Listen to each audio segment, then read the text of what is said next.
وَلِلَّهِ عَلَى النَّاسِ حِجُّ الْبَيْتِ مَنِ اسْتَطَاعَ إِلَيْهِ سَبِيلًا وَمَنْ كَفَرَ فَإِنَّ اللَّهَ غَنِيٌّ عَنِ الْعَالَمِينَ۔ لوگوں پر اللہ کا حق ہے کہ جو اس کے گھر تک پہنچنے کی استطاعت رکھتا ہو وہ اس گھر کا حج کرے، اور جو شخص اس حکم کی پیروی سے انکار کرے اسے معلوم ہونا چاہیے کہ اللہ تمام دنیا والوں سے بے نیاز ہے، یعنی اس کو ضرورت نہیں کہ کوئی اس کے گھر میں آئے۔ کیوں؟ اس لیے کہ ایک روایت میں آتا ہے خانہ کعبہ کے اوپر 7ویں آسمان پر بیت المعمور ہے، جسے یہ بیت اللہ ہے وہ بیت المعمور ہے، جس میں روزانہ 70,000 فرشتے طواف کرتے ہیں، اور جو ایک مرتبہ طواف کر چکتا ہے قیامت تک اس کی باری دوبارہ نہیں آئے گی۔ اور اس کے علاوہ زمین و آسمان کی ایک ایک چیز اس کی حمد و ثنا کر رہی ہے۔ اگر انسانوں میں سے کوئی اس کی حمد و ثنا نہیں کرتا تو اللہ بے نیاز ہے، اسے اس سے کچھ بھی فرق نہیں پڑتا۔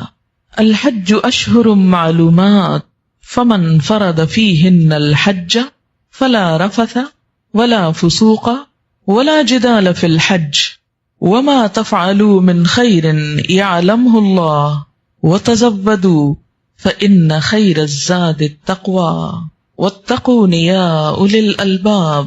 حج کے مہینے سب کو معلوم ہیں، جو شخص ان مہینوں میں حج کی نیت کرے اسے خبردار رہنا چاہیے کہ حج کے دوران اس سے کوئی شہوانی فعل، کوئی گناہ، کوئی لڑائی جھگڑے کی بات سرزد نہ ہو، اور جو نیک کام تم کرو گے وہ اللہ کے علم میں ہوگا۔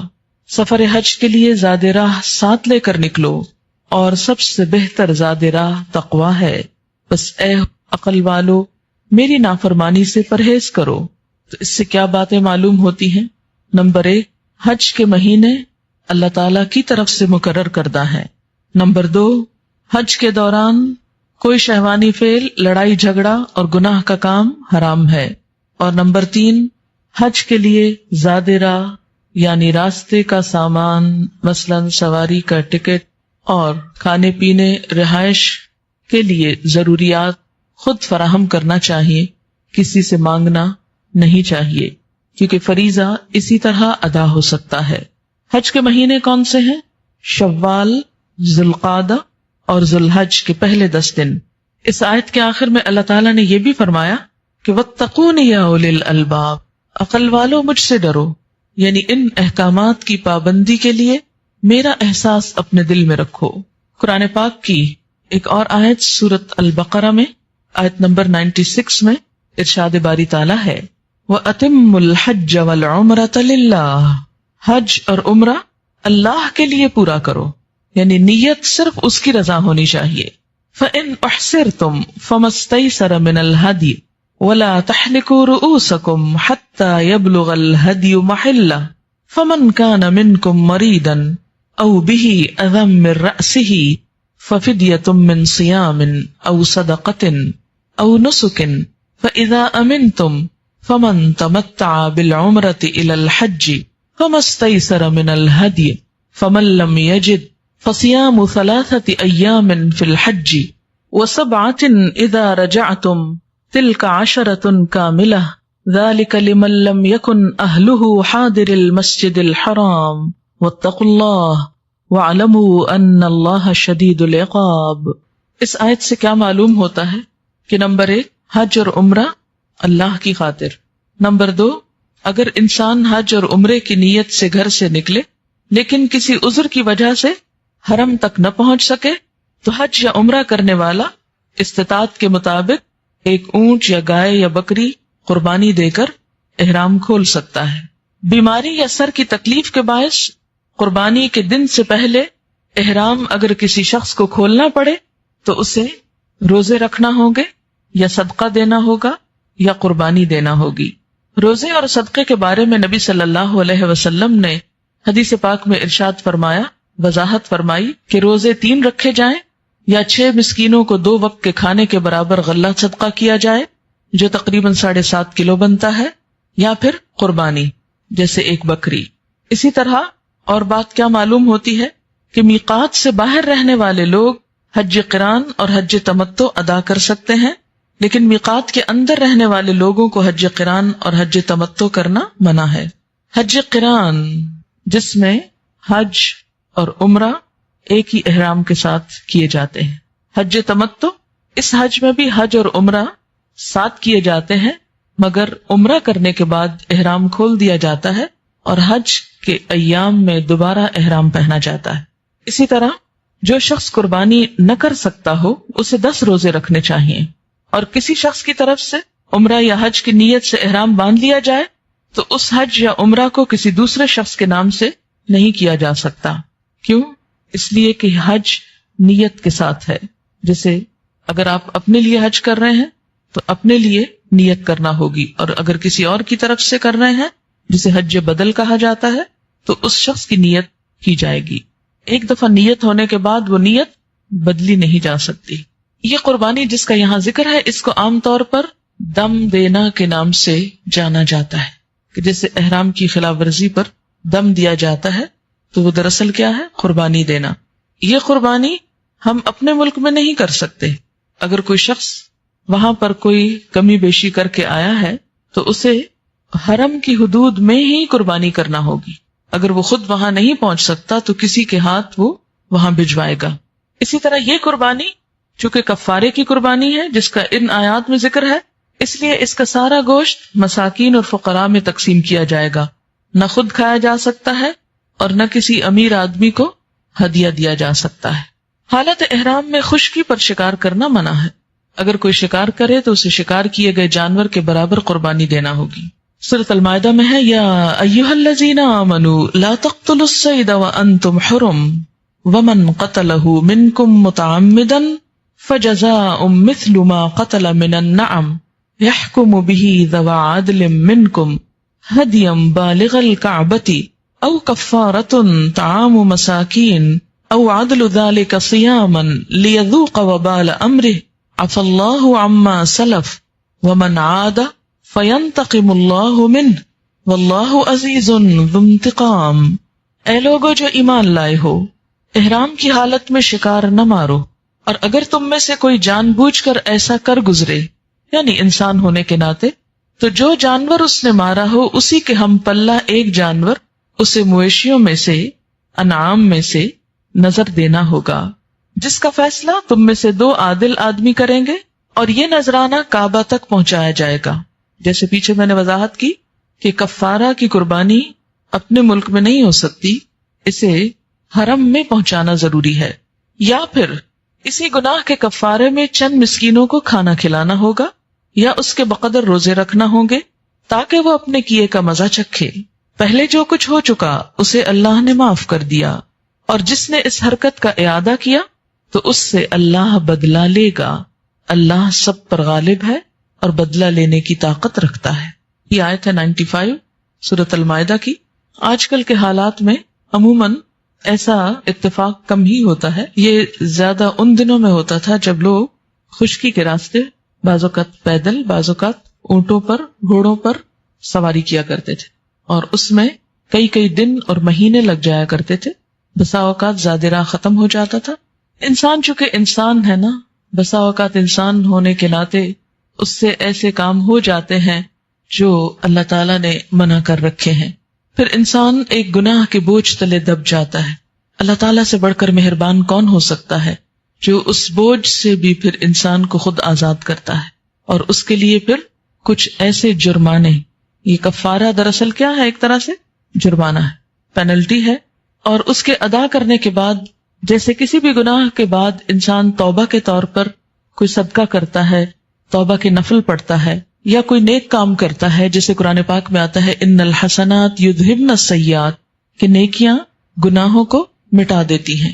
تو اسی طرح اللہ تعالیٰ نے کچھ گناہوں کے لیے انسان کو خود ہی بتا دیا، ان کے بوجھ سے آزاد ہونے کے لیے زبانی توبہ استغفار کے ساتھ ساتھ اسے کچھ ایسے کام بھی کرنے چاہیے جو مقرر کردہ ہیں، طے شدہ ہیں۔ انہی کا دراصل ان آیات میں ذکر کیا جا رہا ہے، اس آیت میں بھی اور گزشتہ آیت میں بھی۔ پچھلی آیت کیا بتاتی ہے کہ معذوری کے احکام کیا ہیں جب انسان کو ایسی مجبوری ہو جائے، یعنی یہ دیکھیں نا، معذور کے احکام ہے نا، نیت کی حج اور عمرے کی، لیکن گھیر لیے گئے، پہنچ نہیں سکتے. اب انسان تو چاہتا ہے جانا لیکن حالات ایسے نہیں کہ پہنچ سکے. اسی طرح بال منڈوانے پڑ گئے، کیوں کہ سر میں کوئی تکلیف ہو گئی، مثلاً بہت جوئیں ہو گئی، یا یہ کہ کوئی زخم ہو گیا، یا کوئی چوٹ ایسی آ گئی کہ جس میں بال کاٹنا ضروری تھا. بس سٹیچز کے لیے بسا اوقات بال کاٹنے پڑتے ہیں، اور احرام کی حالت میں بال کٹوانا منع ہے. ایسی صورت میں کیا کیا گیا کہ اس کا کفارہ رکھ دیا گیا. اگرچہ اس کو کفارہ نہیں بولا گیا، فدیہ بولا گیا کہ فدیے کے طور پر کیا کرے، وہ صدقہ کرے، قربانی کرے اور پھر روزے رکھے. دوسری آیت جو ہے یہ دراصل کن حالات کی ہے؟ جب انسان سے کوئی ایسے کام ہو جائے، مثلاً شکار، کہ جس کی ممانعت ہے لیکن انسان ہونے کے ناطے انسانی کمزوری کے تحت، تو اس صورت میں پھر وہ کفارہ دے، اور اس کفارے کی کچھ تفصیل بیان ہوئی. حالت احرام میں سمندری شکار کرنا اور اسے کھانا جائز ہے. احل لکم صید البحر وطعامہ متاعا لکم وللسیارہ وحرم علیکم صید البر ما دمتم حرما واتقوا اللہ الذی الیہ تحشرون. سورۃ المائدہ آیت 96. تمہارے لیے سمندر کا شکار مارنا اور اس کا کھانا حلال کر دیا گیا ہے، جہاں تم ٹھہرو وہاں اسے کھا بھی سکتے ہو اور قافلے کے لیے زاد راہ بھی بنا سکتے ہو.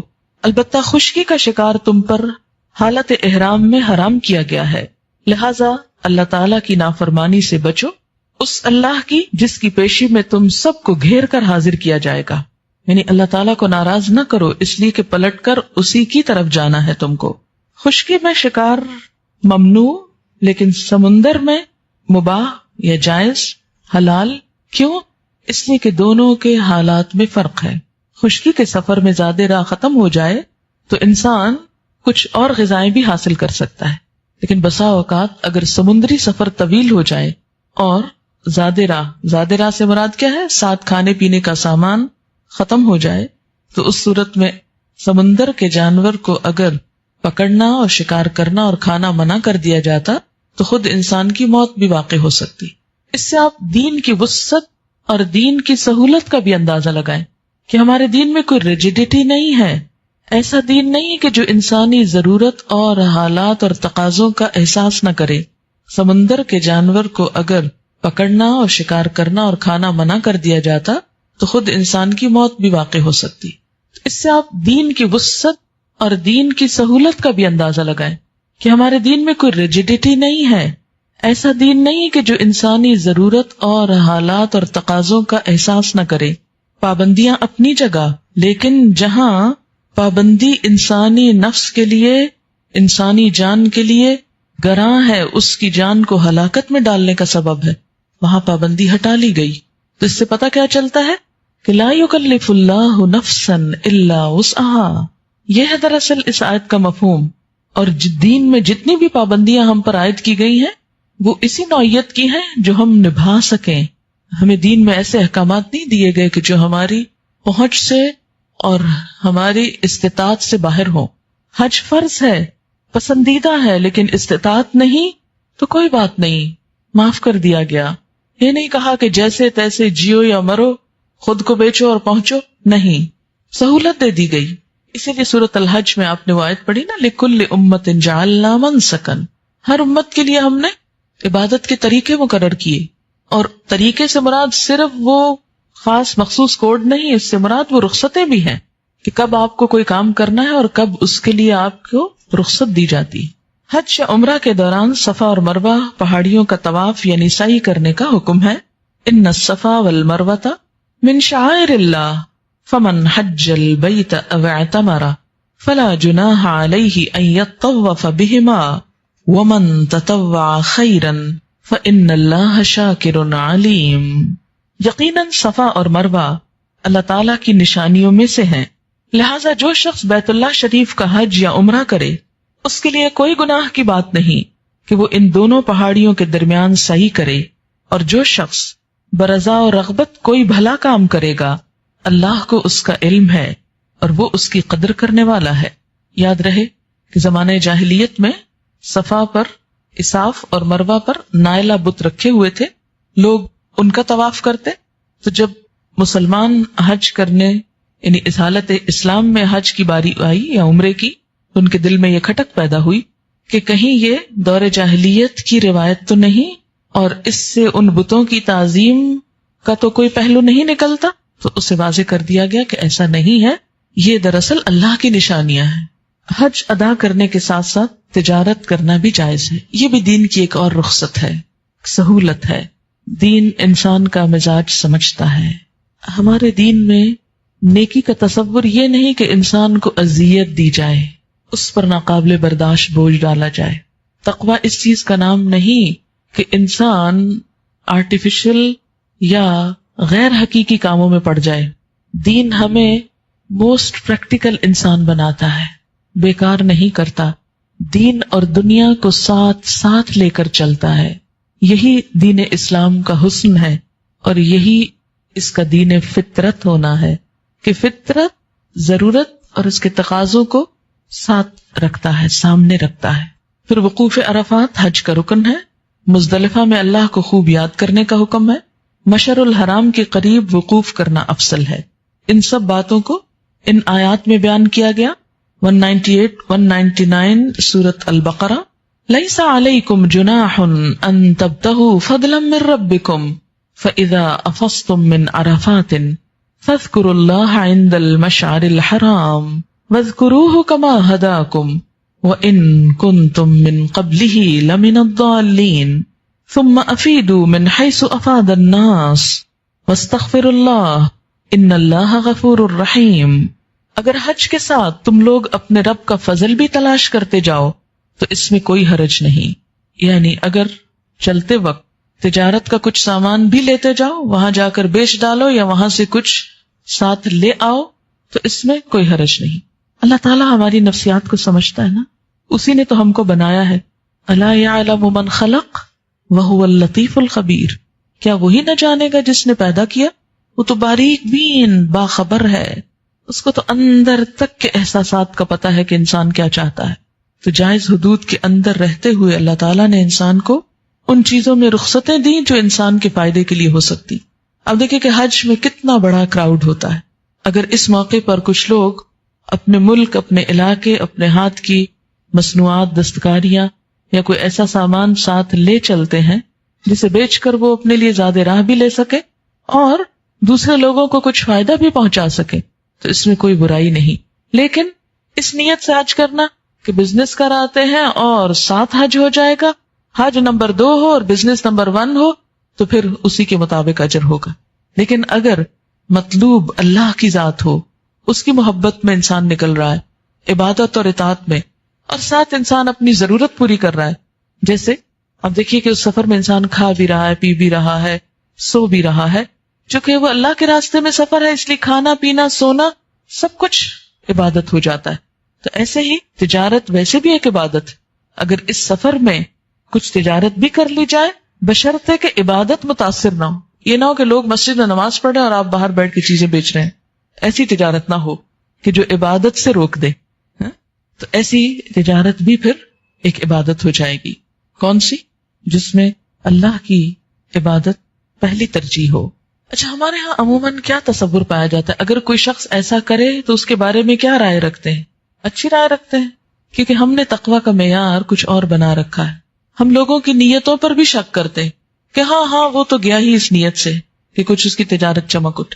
کسی کی نیت کے اوپر شک نہ کیا کریں، کیونکہ منہ کے الفاظ لکھے جاتے ہیں. اور مت بولیں آپ نے کسی کے دل میں جھانک کر کہاں سے دیکھ لیا کہ کوئی کس نیت سے جا رہا. اور اگر کوئی بری نیت سے جا بھی رہا ہے تو وہ اس کا اور اس کے رب کا معاملہ ہے. آپ اس پر کیوں تبصرے کر کے اپنے اعمال خراب کر رہے ہیں؟ ہو سکتا ہے اس کی نیت کی خرابی کی ساری کمپنسیشن ہماری گفتگو سے ہو جائے اور ہم سب کی نیکیاں اس کو دے دی جائیں، وہ چھوٹ جائے اور ہم پکڑے جائیں. کسی کے اندر بھی منکر کو دیکھ کر حق کیا ہے کہ اسے روک لیا جائے، یہ نہیں کہ خود بیٹھ کر گھر میں تبصرے شروع کر دیے جائیں.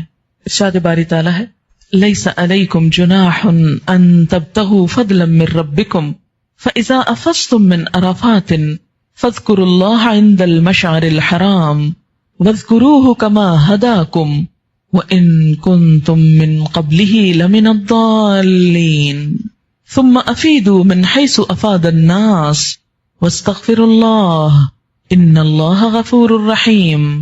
اگر حج کے ساتھ تم لوگ اپنے رب کا فضل بھی تلاش کرتے جاؤ تو اس میں کوئی حرج نہیں. پھر جب عرفات سے واپس چلو تو مشعر الحرام مزدلفہ کے پاس ٹھہر کر اللہ کو یاد کرو، اور اس طرح یاد کرو جس کی ہدایت اس نے تمہیں دی ہے، ورنہ اس سے پہلے تو تم لوگ بھٹکے ہوئے تھے. پھر جہاں سے دوسرے لوگ پلٹتے ہیں وہیں سے تم بھی پلٹو، اور اللہ سے معافی مانگو، یقیناً وہ معاف کرنے والا اور رحم فرمانے والا ہے. ایام تشریق میں اللہ تعالیٰ کو خوب یاد کرنے کا حکم ہے. ایام تشریق میں منا سے 12 ذی الحج کو واپس آنا جائز ہے، لیکن 13 کو واپس آنا افضل ہے.